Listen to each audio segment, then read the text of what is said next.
el shonen, pero como tales todavía están más ligados, aunque ya empiezan a mostrar algunas características propias, todavía están más ligados a la tradición estadounidense. Vamos a detallar más las características poco a poco a medida que vayamos comparando, ¿no? Pero lo que me interesa resaltar a estas alturas es que por supuesto, más adelante recién va a surgir lo que actualmente conocemos como propiamente el género del manga shonen, que tiene propiamente unas características que lo definen y que incluso lo distinguen de los superhéroes estadounidenses, y también de esta primera etapa en la que todavía no hay una característica definitoria que distinga claramente al manga del cómic estadounidense. Estos primeros personajes, entonces, como decía, surgen como reproducción del modelo estadounidense. Gran parte de sus características más importantes no son compartidas, pero gran parte de sus características más importantes no son compartidas con personajes emblemáticos de los títulos actuales de esta otra tradición que es el manga, o en general podríamos cuestionarnos también respecto a otras tradiciones de la historieta, ya sea el manhua en China o quizás la historieta europea, que tienen otras temáticas y incluso si van en la dirección de la acción. Los héroes también van a comportarse de una manera diferente. Entonces vamos a partir desde, como decía, la comparación, ¿no? Comparar a los principales héroes de la DC Comics, como son Superman y Batman, ¿no? Con algunos casos como los Caballeros del Zodiaco, originalmente titulado Saint Seiya, o Naruto, ¿no?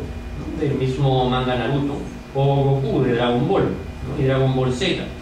Todo esto creo que implicará conocer mejor ambas partes del contraste y comprender también mejor un poco las formas de pensar, ¿no? que se están planteando a través de cada uno de estos medios, que como decía, esto a primera vista son solo dibujos animados, es solo entretenimiento, pero en verdad contiene toda una forma de pensar. Bueno, como decía, ha ido evolucionando la forma de interpretar al superhéroe en Japón en particular, ¿no? Si partimos del modelo del superhéroe que bueno, en muchas de sus características se ha mantenido relativamente estable en la historia del cómic estadounidense, ¿no? Sin embargo, a partir de ahí podríamos sobre todo encontrar dos grandes interpretaciones diferentes en general en el pop japonés, ¿no? Por una parte, van a surgir estos mangas dirigidos a un público masculino, juvenil, ¿no? que como ya veíamos, que empiezan partiendo bastante cerca del modelo del superhéroe, pero van a desarrollar características propias, diferentes a la interpretación que hay en series de televisión, este género conocido como el tokusatsu, ¿no? Ahí entran este personaje Kamen Rider, o también muy conocido Ultraman, ¿no? que son superhéroes de televisión que justamente heredan muchas características del superhéroe, pero ya empiezan a tener formas propias. Tienen accesorios, tienen motos, vehículos o espadas que a menudo los definen, ¿no? Y bueno, Ultraman se vuelve gigante. Muchos héroes de este género también van a empezar a utilizar el robot gigante, ¿no? Una figura bastante importante bastante recurrente dentro del pop japonés, ¿no? Y del tokusatsu más bien también sale ya el género Super Sentai, que ya se aparta más de lo que es el superhéroe, porque en este caso se trata de héroes sí que tienen una transformación, ¿no? Y un traje especial característico y algunos superpoderes, aunque incluso se centran más en artes marciales que en superpoderes, ¿no? Pero que siempre son un equipo, siempre son un grupo, ¿no? Vamos a hablar de esta relación de la singularidad y pluralidad, que en el Super Sentai, por ejemplo, ya se cancela en gran medida. Sin embargo, en este lado del tokusatsu y del Super Sentai, las series de televisión evolucionan por un lado un poco diferente que la animación y la historieta, ¿no? Por este lado, como decía, una figura recurrente va a ser el robot gigante, que después también se reincorpora y reaparece frecuentemente dentro de lo que es el manga shonen, pero ya en una modalidad diferente a la que es la del Super Sentai. En el Super Sentai incluso característicamente tenemos una estructura bastante definida de cómo tiene que desarrollarse cada capítulo, ¿no? En cada capítulo aparece un monstruo nuevo que los héroes tienen que derrotar, y después de que lo derrotan por primera vez, aparece una versión gigante del monstruo para el cual los héroes invocan a su robot gigante y destruyen al monstruo gigante definitivamente, ¿no? Eso es un patrón bastante estable, que define prácticamente todos los capítulos de Super Sentai, y por eso innovar en este género, ¿no? Contar historias a través de género es tanto más difícil, desafiante. Cuando resulta bien, es tanto más interesante. Pero en cambio esta modalidad tan estricta, esta forma tan estricta de contar las historias del Super Sentai, por supuesto, no va a aparecer en el subgénero mecha del manga shonen, ¿no? En el mecha del manga shonen, es decir, en el shonen que utiliza robots gigantes, la forma se va a apegar más a las características que enseguida vamos a describir en este género, que tiene también varias particularidades, ¿no? ¿Cuáles son entonces las particularidades que vemos acá, ¿no? ¿Qué es lo que define al manga shonen y por oposición sobre todo a los superhéroes? Bueno, como decía, entonces partiendo de la comparación con los superhéroes no solo son super y son héroes, hay algo más en medio de esto, ¿no? Por ejemplo, el hecho de la doble identidad, ¿no? Uno de los aspectos más mentados e interesantes de los superhéroes estadounidenses es la identidad secreta. A modo de tributo, el mangaka Katsuhiro Otomo, también aquí una imagen de esta historieta, ¿no? Que publicó en el 98 un episodio de Batman titulado La Tercera Máscara, en el que lleva la característica al extremo de plantear una personalidad múltiple con infinitas bifurcaciones en el personaje clásico. El enemigo, Batman empieza a investigar sobre un enemigo, ¿no? Sobre un asesino misterioso, y acaba descubriendo que es en verdad un asesino con personalidad múltiple, y no solo con personalidad múltiple, sino que esas múltiples personalidades en verdad son personalidades alternativas de él mismo. Entonces ahí lo lleva básicamente al extremo esta idea de la múltiple identidad, que es necesaria en los superhéroes, ¿no? Superman también es Clark Kent, ¿no?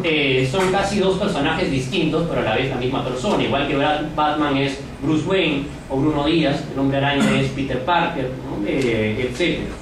Todos los superhéroes por definición tienen una doble identidad, ¿no? Tienen una identidad secreta, a menudo para proteger su propia identidad, a menudo para proteger quiénes son, para poder en verdad también seguir teniendo una vida cotidiana, ¿no? Seguir teniendo una vida humana normal y no estar en modalidad heroica todo el tiempo. Esto es una fuerte diferencia si lo vemos con lo que encontraremos en el manga shonen, ¿no? En el manga shonen los héroes no tienen identidades secretas. El manga shonen como género, esto es algo que no sucede. Hay que diferenciarlo, claro, de otro detalle, pero el hecho es que en principio, por ejemplo aquí en Sensei, ya que ya mencionaba, ¿no? Los conocidos caballeros del zodiaco usan armaduras, pero aún así nunca se cubren el rostro, ¿no? Los héroes de la historieta nunca se cubren el rostro, siempre son manifiestamente ellos mismos, ¿no? Igual que en el caso de Goku también sigue siendo la misma persona, sigue usando su propio nombre, ¿no? Al luchar contra sus enemigos. No tiene, al parecer, una identidad que proteger, probablemente porque, posiblemente también, como decíamos, en el cómic estadounidense se habla de que esto lo hacen para proteger su identidad al luchar contra el crimen, ¿no? Pero en verdad vamos a ver que los héroes del manga no luchan exactamente contra el crimen, sino contra algo más, y la lucha ahí no es la de No es entonces una lucha secreta de atrapar criminales como tales, sino más bien es una lucha más frontal, una lucha a muerte muy a menudo, ¿no? Y esto hay que diferenciarlo del hecho de que los caballeros del Zodiaco invoquen armaduras al momento de pelear, o que Goku, como vemos acá también, sí tiene una forma de transformación, que es cuando entra en modo Saiyan, ¿no? Normalmente tiene el cabello negro, pero se puede transformar en Super Saiyajin, con lo cual su cabello se vuelve dorado y se le para el cabello dorado y adquiere mayor fuerza, adquiere más poderes, ¿no? Igual que incluso los caballeros del Zodiaco no solo se ponen su armadura en un momento, sino que a medida que avanza la historia van también cambiando de armaduras, ¿no? Y aún así, incluso así, no dejan de seguir utilizando su propia identidad, no cambian de personalidad, no cambian quién son, no cambian de nombre. Entonces, y bueno, también en Sensei ya se podría objetar, ¿no?, que existen algunos personajes que son ya caballeras femeninas, ¿no? Y que estas sí deben utilizar máscara, se dice, pero están obligadas a utilizar la máscara todo el tiempo, ¿no? Entonces, este tampoco es un caso de doble identidad, incluso si es que se oculta quiénes son originalmente. Más bien es un caso en el cual su identidad de guerrero se vuelve su única identidad. Entonces no existe esta bifurcación en la identidad de los personajes del manga, ¿no? Al menos del manga más reciente, ¿no? Porque, como decíamos, los personajes más antiguos, por ejemplo, en esto difieren, ¿no?